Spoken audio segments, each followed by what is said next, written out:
I'm Harry Mays, and the Eagles survive a thriller in Buffalo on the backs of their defensive unit. I'm Jason Martinez, and I'm usually an aggressive guy. I'm a go-for-two guy, go for the win. But I think that Sean McDermott made a mistake. Fly, Eagles, fly. It's the Eagles Squad. Everything Philadelphia Eagles every week. Covering all the big hits and game-changing plays from the city of brotherly love. The way only the Locked On Podcast Network can. Get ready and squad up. It's the Eagles Squad show starting now. That's right. The Eagles go into Buffalo, Bills Mafia, and they come away with a win. And one of the more entertaining games I've ever seen, Harry. Really? That ever seen? Well, that would only scored a combined 25 points. Oh, okay. Okay. I knew there had to be some sort of qualification put on that one. Yeah. I mean, only 25 points because the second half, again, from the Eagles offense was like, what happened? They were in a coma in the second half. Look, the conditions sucked out loud. I mean, it sucked for both teams. It did. Four straight 3-and-outs. Yeah. 4 straight 3-and-outs. I can't blame the weather.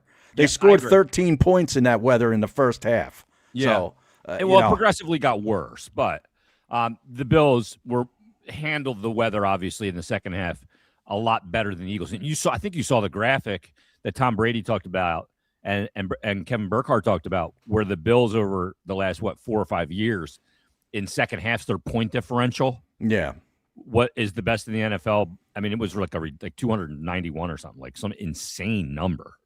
Yeah, I mean, they expect their quarterback to turn into Superman, in the fourth quarter, and a lot of times he does it, but then he also does some crazy plays too, like we witnessed today. Yeah, 2 of the more bizarre plays, like this. Some of his play today, meaning Josh Allen, harkened back to the first time I saw him play in the playoffs. I think it was against the Houston Texans, and he was just making some of the most ridiculous plays, trying to create something from nothing. You just got to know when the play is over sometimes. But he made a huge turn. Guardrails on his game. Yeah, he needs a real offensive coach. I mean, I've been saying that McDermott should go. They need to make a change. He's a good coach. He'd get a job somewhere else. But this quarterback needs to be coached by a real offensive guy, not Brady, guy Brady up in the booth there. Because you said that he might have made a mistake at the end by going for 2. I disagree. Because that kicker was the only reason you were in the stupid position to go for 2 by getting the extra point blocked by Jalen Carter, who played a whale of a football game in his return. My goodness, he was an animal today, Harry. The defense was unbelievable. We're gonna talk about that for a long time because it's due. But man. I think the play was there to be had, and Josh Allen just made a bad throw. He just made a horrible throw. If that was Jalen Hurts, we'd be killing him right now because that play was there to be made. It was like a noodle arm throw. Yeah, he does not have a noodle arm. No. I agree. The play was there to be made, but if I'm McDermott, I look at it and go, okay, what's the chances my kicker's going to get another one blocked? I got to get this tied. This Eagles offense hasn't done anything in the second half. Yeah, let me just get it to overtime. We'll score a touchdown. We're the team with momentum, and we'll win the football game that way. We'll play the long game here. Yeah, with these NFL coaches and their ego, they can't not go for 2. No, but I also think in Week 17, it's a long season. You got the second season coming here in January in the playoffs. Yeah. Do you really want to put your guys out there for an extra 8-10 minutes in bad weather? To maybe not even get the win. Maybe it ends in a tie anyway. You know what I'm saying? And what's the point? I really had no problem with them going for it. The play was there. The Eagles, got a break because Josh Allen made a bad throw, or they lost this game. Now the 2 seed is still really very much in play, with the Bears playing tonight. If the Bears lose tonight, they have Detroit in Week 18. The Eagles, of course, have Washington, and if the game they win that, and the Bears lose, you're guaranteed the second home. seed. Yeah, you're home. You're just like you were last year. Right. Right. 2 home playoff, you're good to go, and it ends up going through the link like it did last year. And if the Eagles can force it through the link again, I mean, this team and watching this game, Harry, I mean, it's the bottom bullet point I have there on the right on the overlay. What does this mean, and what does this game mean? let's get to the defense because the defense is title ready. Absolutely. It's that good. If they play the way they played today, they can beat anybody in the playoffs and win another Super Bowl. They really can. And they might have to do it because they might have to survive this offense like they kind of did today. Yep. I mean, I think they had 15 yards in the second half. They had 17 yards, and then he took the kneel down for a -2. Yep. So I think they got 15 yards in the second half as a unit. I mean, that with all that talent on the field, it just is mind-blowing that they can't execute for 4 quarters. Yeah, I mean, Barkley had some big runs in the first half. He did. Too. I mean, I thought he looked. I mean, he's starting to look like I'm going. Oh, this guy's got some pop now. Maybe the lack of usage, comparatively speaking, to last year is going to have him peaking at the right time. The offensive line, I thought, was making some good blocking in the first half, and then all of a sudden, the second half, it went. Yeah, it was. They got a little conservative, because they had the lead, they had bad weather. Maybe you're thinking, you're probably not going to need anything from your offense. But man, Buffalo, as long as there's time on the clock and that guy's got the ball, I mean, he's gonna make a run at you. Well, there were 2 catches in that game, both by Buffalo players. Oh yeah, one by Brandon Cooks. Yeah, and the other, I forget what was his name, Shakir. Was it Shakir? Yeah. I mean, those 2 catches are unbelievable catches. You see one of those a season for a team if you're lucky, let alone 2 in the second half in a game you're trailing. I mean, that was unbelievable, those catches. Actually, I think Shavers had one. Yeah, Shavers had the second one. Number 14, he had one. It was a 32-yarder.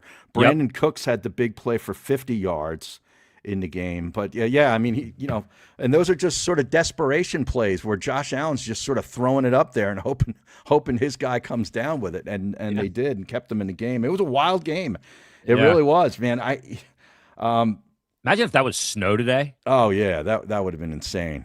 Maybe that might be the most incredible part of this game is that they got that much precipitation in Buffalo, no snow, and it was not snow. Yeah, on December the 28th. You're thinking if you're going to get that much precipitation, it's going to be 12 inches of snow. Yeah, like I thought the Eagles might be staying there the whole week if I'd have known that precipitation, because you're not going to be able to shovel your way out. Yeah. The funny thing is in the first half too is I thought that Jalen Hurts put the ball in peril and in places for his receivers to battle for it. A couple times to Devontae Smith and Devontae came down with that one. That was well, no, actually, he didn't catch it. They reviewed it, and I thought that was a catch. Harry. I think that's the dumbest rule in the sport to me. Yeah. And I've complained about this. Whether it's the Eagles are playing or not. That is when the guy catches the ball and he comes down on the ground and they say the ball moved. He doesn't lose possession, but they say, "Oh, the ball moved." It's not a catch. They got to get rid of that rule. Yeah, to me, it's way over the top. For a league that wants more offense, I'm surprised the rule is in. I am too. I really am. When that one's overturned today, to me, that's not the spirit of the rule. No. But they caught – I mean, that would have been a huge play because they wouldn't have had yet another 3 and out. Yeah. Which, again, is an issue. Look at the second half possessions here. I mean, they got the ball in the third quarter, and Barkley went up the middle for a 5-yard gain. Then he gets a 10-yard gain. They're running the football. Hurts incomplete. Barkley for a 2-yard loss. Hurts incomplete. Punt. Yeah. Killer. And then their next possession was Hurts incomplete to A.J. Brown. Hurts incomplete to Devontae. Hurts incomplete to the right. It was 3 straight passes, all of them incomplete. Punt. Yeah. It's really hard to watch. It was like watching the Steelers. Nothing. They just don't move the football. The Eagles were 3 for 11 on third down today. Yeah. 3 for 11. That? I mean, and just hideous in the second half on third down. Yeah. But you come out of this game and you go, okay, it's an 11th win. They're 11-5, 6-3 on the road this season. They the number 2 seed they take care of business against the Commanders. Do we know when that game is yet, Harry? Well, I think they're all at 1:00 right now. Okay, 1:00 Sunday. I'm pretty sure the Eagles game will be at 1:00. I'm hoping that is the case for the final regular season game, and they're in position, and it's all because of this defense. Let's talk about Jalen Carter because he returned, and I didn't. We talked about it in our midweek squad show. Do you bring him back in now? Do you let the caged animal loose when you get to the playoffs because of the way when he missed games before he came back in and hit the ground running, kind of like. Who's the other player that did the Eagles linebacker who came in. Why can't I think of his name right now? Who's been unbelievable. That came. He was injured. No, injured earlier. Nakobe Dean. Nakobe Dean. He was out today, though. They didn't play today. Yeah.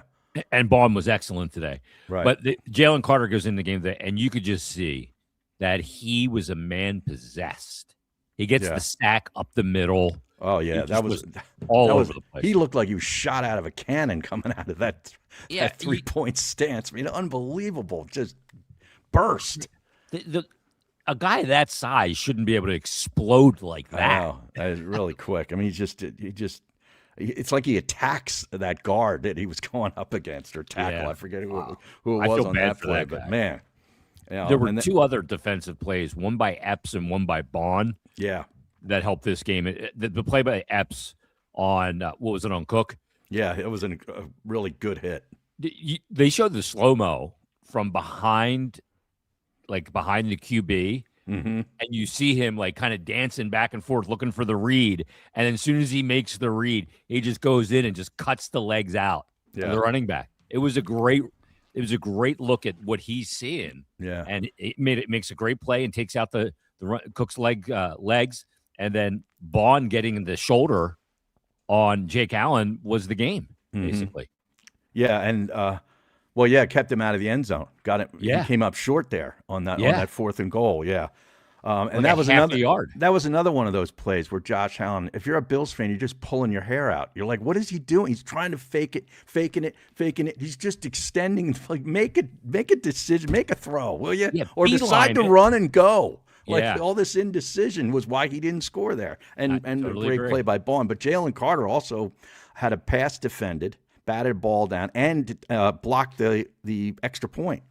Yeah. That was his mitt that got him. Remember him? Yeah. He showed his one mitt sticking up there. Man, that's unbelievable. He gets a big old paw up there. Yeah. You know Baldy was happy about it. Let's take our first time out. We'll come back. We'll break this game down further. It is a Locked On Eagles squad show after the Eagles go into Buffalo. They tell the Bills Mafia to back off, and they win the game 13-12. We're back after this on the Locked On Eagles squad show on the Locked On Podcast Network.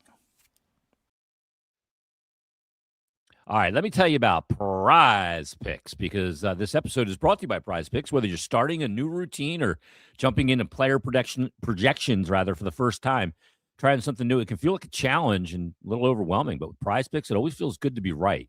With high-pressure football matchups every weekend, especially this time of year, great hoops action at the pro and college level, the action never slows down. And PrizePicks lets you stay in control. Now, PrizePicks is the daily fantasy app that makes watching sports even more exciting by letting you build lineups based on your player projections. No drafts, no waiting. Just pick more or less and play your way. Really simple. This is not that complicated. And getting started on PrizePicks, it's quick and simple. The app is super easy to navigate.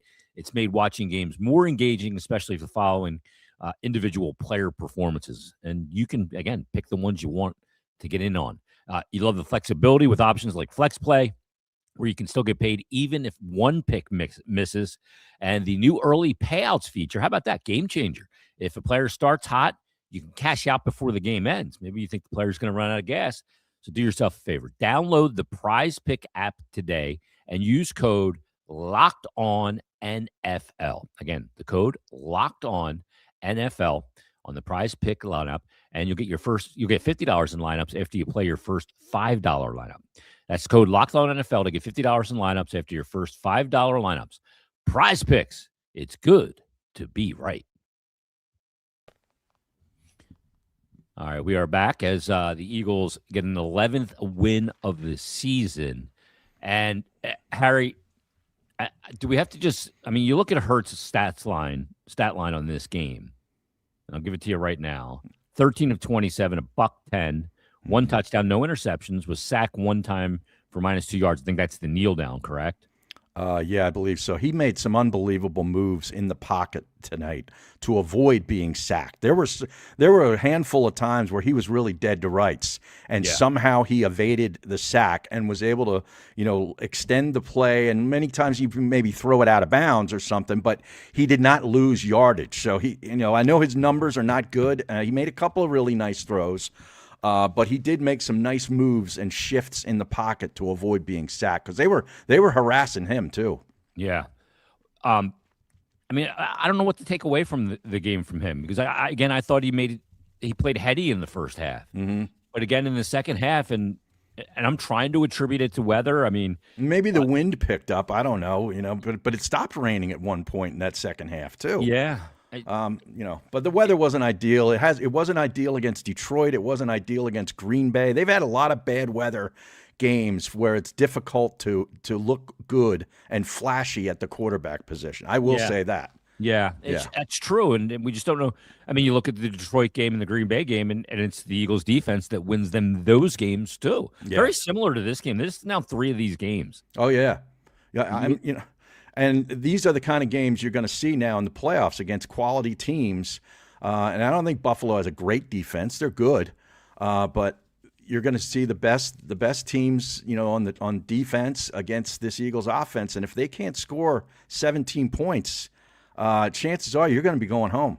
Yeah, that's kind of the line of demarcation. Like if they score 17, I start to feel pretty comfortable that the defense isn't going to give up more. Yeah. I mean, if you told me that we were going to score 13 against the Bills today, I'd just say that's a stone loss. Yeah, because you thought there's no way that Josh Allen is not going to get more than 13 points. That's what I would be thinking. I know little different type of game for Allen because they're playing catch up. Yeah. But his number's 23 of 35. I mean, to throw the ball 35 times in that weather's crazy. 262, no interceptions, 5 sacks though, 51. But he had the big fumble. Yeah, which it did look almost like he was trying to throw that ball. He thought he was throwing it because he didn't even go after it. He's like, and I think part of the Bills team thought it was an incomplete pass. Yeah. But credit the Eagles for playing the play to the whistle. Jahad Campbell ran that ball down and jumped on it, and you got a possession out of it. Stopped Buffalo on a scoring drive and went on and scored, I think, 3 points off of that drive. Yeah, and we're going to talk about the 2 instances where they scored 3 points because we didn't come into the game with a lot of confidence there. Right. When Josh Allen was scrambling on the one play and Jalix Hunt got him on this Hunt had a heck of a game too. He had 2 sacks. He really did. Yeah, 2 sacks. The one where he sacked him, I think it was like it was a 4th and 28. Right? It was a 19-yard loss. That was where another one of those silly scramble plays with Josh Allen where you're just like, dude, throw the ball away. Yeah, I'm sitting at home by myself. Wife and kids are out of town. And I said, what a dumb play. Yeah, really stupid. Just dumb. Just trying to do too much. Field goal. Yeah. Yep. I mean, he's all the way back at what, like the 48 at that point. Yep. Just a horrible decision. And I think you're right. I think he needs a coach with offensive pedigree. Yeah. To put guardrails on his game. Give him a conscience on the field. He plays with no conscience. Yeah. And it's just no doubt. too much risk. Jake Elliott, you mentioned there, they end up with a field goal there. He ends up hitting 2 today. 2, yeah, in is not good weather. Good. Yeah, in not good weather with a lot. I'm sure there was some wind shear in that stadium today with the rain and everything. And he looked solid. So that was really good to see. 47 and a 28-yarder, I think the other one was. Yeah. So that's a big deal, and it's an extra point as well, which wasn't a given obviously for Buffalo. Yeah, I can't believe they missed that. I know. Well, you didn't miss it. It was blocked. Blocked. Yeah, I mean Jalen Carter made sure of it. Think about how effective they've been on blocked field goals and blocked extra points this year. I know. They won the Rams game because of it. Exactly. They blocked one of each. And you could say they won this game because of it, because that changed what Buffalo was going to do at the end of that game. Absolutely. If Buffalo goes in there and just has to kick an extra point to win it, then the Eagles are going home losers. Most likely, yeah. That is unbelievable. It's crazy. You would never think like that type of play is going to be so impactful for 2 wins. I know a lot of people might not like Tom Brady's analysis. I actually think he's really good.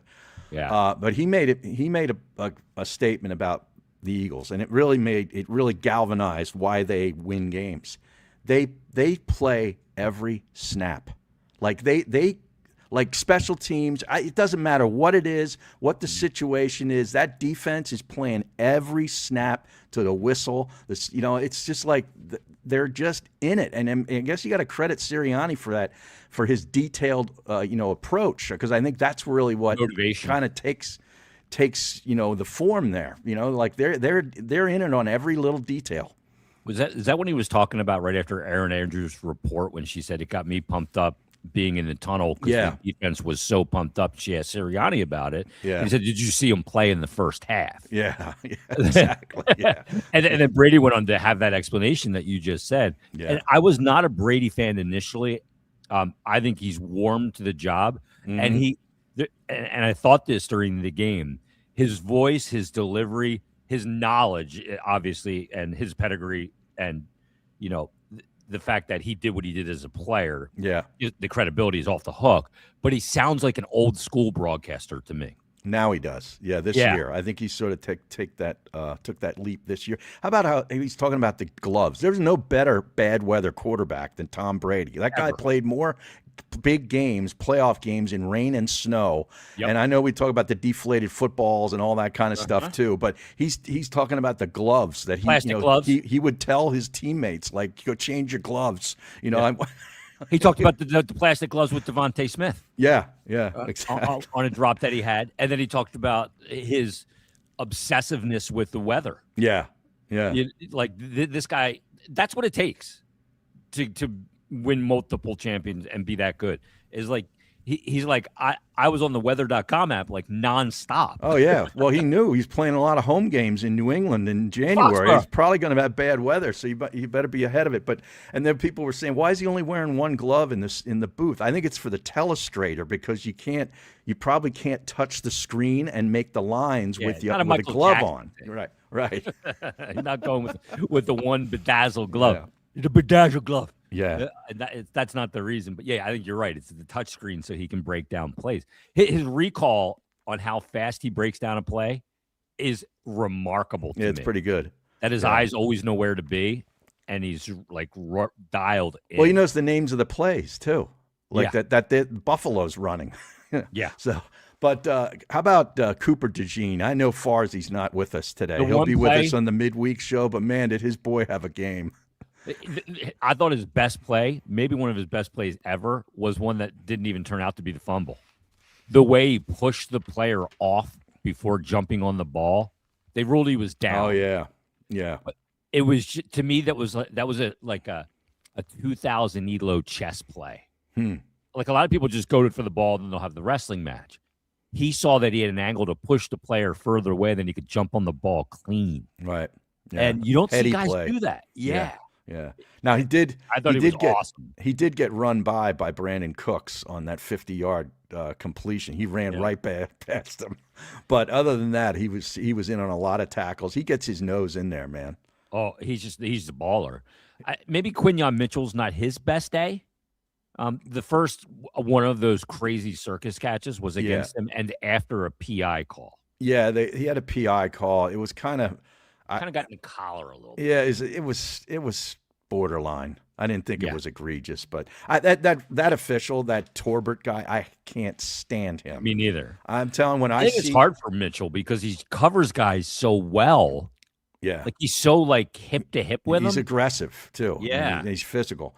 But whenever I see that guy on the field, that Torbert, I'm like, oh, this game is going to be tough. Was that Gene Steratore back in the day, Harry? No, he would break out their record when Gene Steratore ref their games. Ron Torbert. I remember he might have done an Eagles Super Bowl. Wow. Well, he didn't do the one in 2017. No, which would be 2018 actually, but because that was Steratore, if I recall. Right. He had to make the huge call on the Zach Ertz touchdown, right, which essentially won the game. Besides the Brandon Graham strip sack. So while you look that up, I'm going to tell the people. Yeah, he did Chiefs-Eagles in 2025. Oh, he did it last year. Yeah, and he did the Rams-Bengals. You don't like him? No, I don't like him. Jeez. I don't like him. Take a timeout. Our last one. We're back after this on the Locked On Eagles Squad Show. All righty. Let me tell you about Gusto. Let's be real. No one starts a business for the joy of calculating tax withholdings or managing payroll spreadsheets. That's where Gusto comes in. I stunk at this when I was doing my own company. It takes the stress out of payroll, benefits, HR. You can focus on running your business and supporting your team. I wish I would have had Gusto. Could have used the Gusto. It's an all-in-one remote-friendly payroll and HR platform that makes managing your team simple, transparent, and fast. Whether you're hiring, onboarding, paying employees, Gusto helps you do it all from one place without the hassle or hidden fees.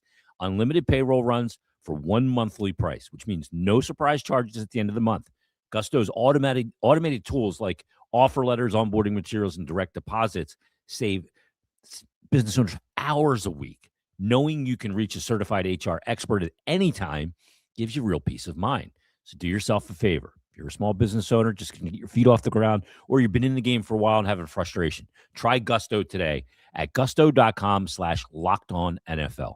And you'll get 3 months free when you run your first payroll. That's right, 3 months of free payroll at gusto.com/lockedonnfl. One more time, Gusto, gusto.com/lockedonnfl.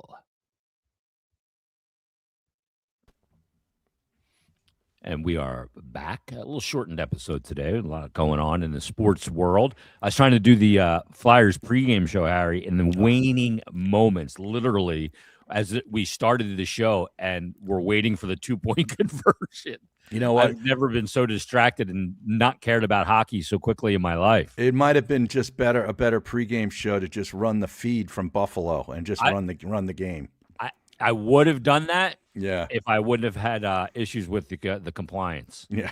The Bears are up 7-0 at pick 6 of Brock Purdy. Oh, wow. So Chicago's defense came to play today in San Francisco. So what do we want to happen here? Obviously, you want the Bears to lose. Yeah, in that game, and then into Week 18, the Eagles just take care of business, and they're the number 2 seed. I mean, Commanders. Let's see this, because San Francisco could still win their division. But would we rather play like a San Francisco in the 6th seed or in the 7th seed, whatever it is? If the Eagles finish 2, they play 7. If 3, they play 6. Yeah. Would you rather see the Rams or the Niners in that spot? Because right now it's the Rams. I'd rather see the Niners than the Rams again. I kind of agree with you. I think it's hard to beat a team twice. Yeah. And the Rams, I think, are the better team. So, plus, I love beating the 49ers because their fans are the biggest weak asses out there. well, if Chicago wins, they're 12-4. Okay, so they're the number 1. Oh, no, they'd be, 12-4. 6. Yeah. No, they'd be number 2. Seattle's got 13 wins. Oh, that's right, yeah. Seattle won today. They got 13 wins. Chicago would be 12-4, the Eagles 11-5, and then that would drop San Francisco to 11-5. And if the Rams win Monday night against Atlanta, like you think they would, the Rams would jump up ahead of San Francisco into the 5 seed. Okay, so you avoid them. You would for now, yeah. Okay. So well, this is remarkable what it's coming down to here at the end. It is. This is going to be bananas. It's going to be a crazy Week 18. The Eagles cannot have a slip, though. No. And slip up next week. The biggest thing is, how many starters do you play? How long do you play them? You only play them a half. You only need your starters for a half anyway, Harry. Yeah, that's true. They only show up for basically the offense only comes for 2 quarters anyway. I'd start docking pay here at half. But if the Bears win, they're 12-4. The Eagles would be locked into the 3 seed. If the Bears lose, you're tied with the Bears, but they get the tiebreaker because they beat you head-to-head. Yeah. That's going to be tough. And who do the Bears have Week 18? Detroit at home. And you can't rely on Detroit. No. Not anymore. No. That's not a team I feel like you can rely on. They're probably going to be the 3rd seed. I would think so. I think we're probably going to end up with the 3.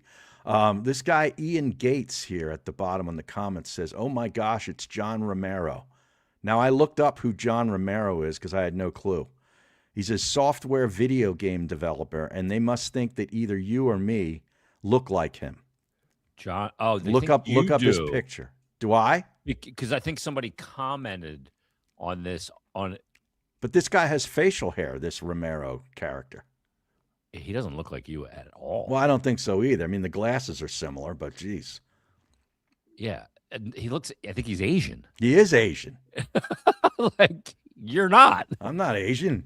Nothing against Asians. Yeah. But I'm not Asian. I thought that maybe he was talking about the guy that just wrecked his Ferrari. One of the, I think, Call of Duty creators wrecked his Ferrari and died. Oh, really? Yeah. Oh, wow. Well, this guy did invented a lot of video games. Yeah. I don't know if it's him. You don't look like that guy that I just saw, Harry. Yeah. Unless I had a lot of substances in me, maybe you'd look like him. But yeah. Heck of a game. One more comment by Savage. PHI, heck of a game by Carter. Boy, he was good. Yeah, he was good. Yeah. And Ball just jumps in and says, good evening, Jason. Harry, nice to see you. Yeah, there's a lot of comments even before that. Keep people checking in. But we have to wrap up early because I have Flyers duty. And we're going to take one more little blink of a break right now, Harry. Who do the Flyers play? The Kraken? The Seattle Kraken, Harry. Ah, jeez. Yeah. Hey, the second ranked team in the Eastern Conference. The Flyers are. Yeah. Yeah. You don't shake a stick at that very often. No. It's a rarity indeed. That's pretty good. So we'll wrap up there. We'll have the midweek show coming up this week with Louis DiBiase and Mark Farzetta as the Eagles go to 11-5 with a 13-12 win over the Bills Mafia. I'm going to want Louis DiBiase to tell me how Cam Jurgens made the Pro Bowl, because I think he's the only one out of us four that may know. 5 players made it for the Eagles. He was one of them, and I was stunned. I cannot believe it, but I think that they got it. I think they pulled his name out wrong. They put the wrong name up. I'm stunned. Congrats to him, though. You know? Yeah, well, congrats to Quinyon Mitchell and to Cooper DeGino, first teamers. Yeah, they earned it as well. So we'll have a squad show for you this week as we kind of get back to semi-normal as we'll flip the calendar to 2026. The Eagles are going to be going to the playoffs. Just a question of which seed as we head into Week 18. Thanks for listening. Thanks for watching. This has been the Eagles Squad Show on the Lockdown Podcast Network.